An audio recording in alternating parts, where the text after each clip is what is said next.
Sir sir నేను pizza delivery boy నాన్న. ఇంట్లో ఎవరు లేరా? లేరా? పిజ్జా కావాలా?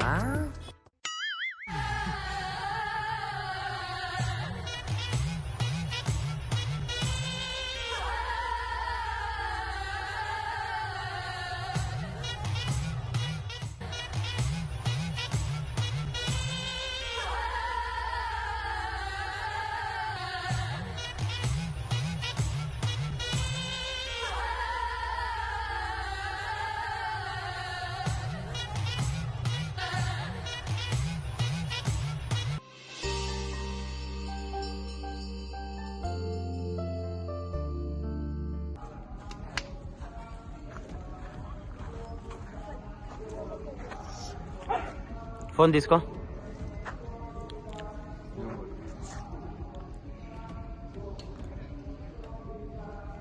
కెమెరా గల్లా చూడు, పిల్లల్ని చూసినట్లా. హలో, మరి మంది పొంగాలు ఉన్నారు ఇలా. మంచి బేరము వచ్చేస్తాయి, ఎత్తుకొని పోదాం. మంచి కార్ తీసుకొని రా, జరిగిందే ఛాన్స్ ఇలా ఎత్తుకొని పోదాం.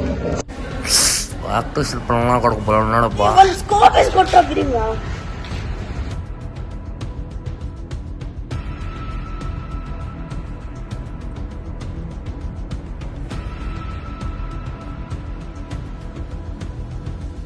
ఏం తమ్ముడు, గేమ్ ఆడుతున్నారా?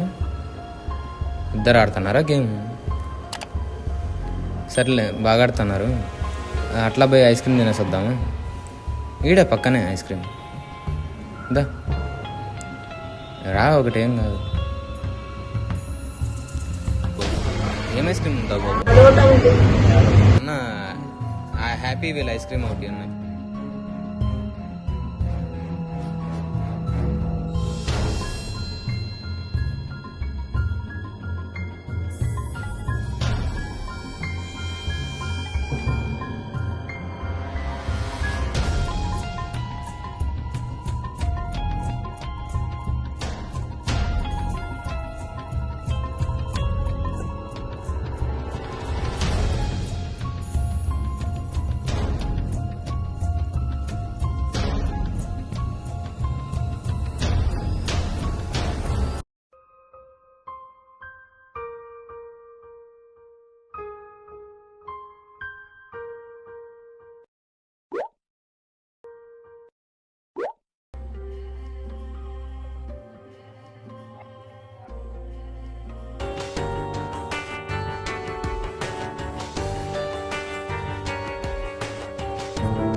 హ్యూమన్ ట్రాఫికింగ్ గురించి యాడ్స్ కానీ మెసేజెస్ కానీ భలే ఎక్కువ వస్తున్నాయి మహేష్ గారు. నేను ఇప్పుడే చూశాను. అవును, హ్యూమన్ ట్రాఫికింగ్ చాలా ఎక్కువ జరుగుతుంది మన ఏరియాలో. హ్యూమన్ ట్రాఫికింగ్ అంటే ఏంటి అసలు? హ్యూమన్ ట్రాఫికింగ్ అంటే కొంతమంది మనుషుల్ని ఒక దేశం నుండి ఇంకో దేశానికి తరలించడం జరుగుతుంది. అక్కడ వారికి స్లేవరీ గాను, ఫోర్స్ లేబర్ గాను మరియు ఇతర పనులకు వాడుకోవడం జరుగుతుంది. హ్యూమన్ ట్రాఫికింగ్ గురించి మనకు శిక్షలు ఏం లేవా? ఉన్నాయి కదా. బిఎన్ఎస్ యాక్ట్ ప్రకారం అడల్ట్స్కి అయితే 7 years నుండి 10 years వరకు ఇంప్రిజన్మెంట్ ఉంటుంది. అదే మైనర్స్కు చేస్తే 10 years వరకు ఇంప్రిజన్మెంట్ ఉంటుంది. అదే మల్టిపుల్ మైనర్స్కి హ్యూమన్ ట్రాఫికింగ్ చేస్తే వాళ్ళకు 14 years వరకు ఇంప్రిజన్మెంట్ ఉంటుంది. పబ్లిక్ సర్వెంట్స్ ఈ క్రైమ్ లో పాల్గొంటే వాళ్ళకి ఏం శిక్షలు ఉండవా? అదే పబ్లిక్ సర్వెంట్స్కి అయితే న్యాచురల్ లైఫ్ డెత్ ఇంప్రిజన్మెంట్ వరకు ఉంటుంది. Break the chain of human trafficking. Shine a light on exploitation.